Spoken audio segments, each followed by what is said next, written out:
Hey everybody, and welcome back to another episode of the Daily Drive, where our goal is for you to know Jesus a little better so we can live like him a little more.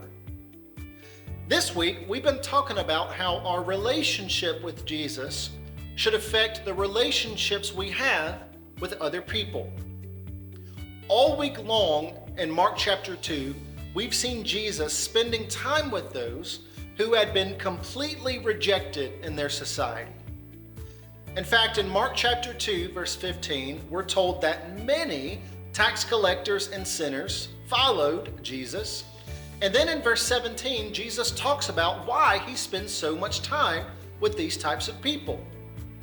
He said, "It's not the healthy who need a doctor, but the sick.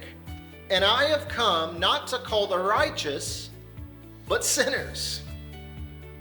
You know, a lot of people like to point out that Jesus spent time with sinners because they also like spending time with sinners.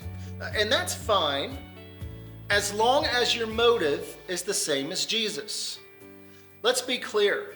Mark chapter 2 verse 15 says these people were following Jesus.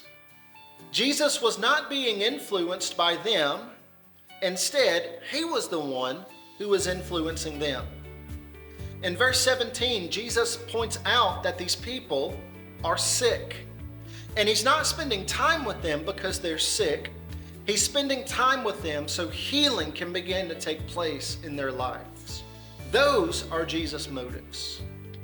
And so my question today is this: what are your motives? If you spend a lot of time with people who are far from God, that can be a great thing, but it can also be a dangerous thing. 1 Corinthians 15:33 says, "Do not be deceived.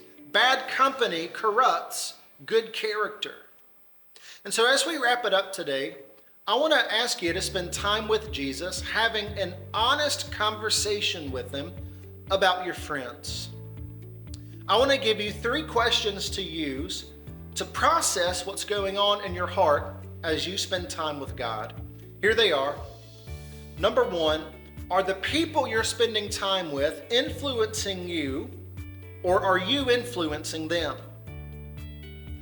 Number 2, are all your friends far away from God, or do you have people close to you that are genuinely following Jesus and encouraging you to do the same?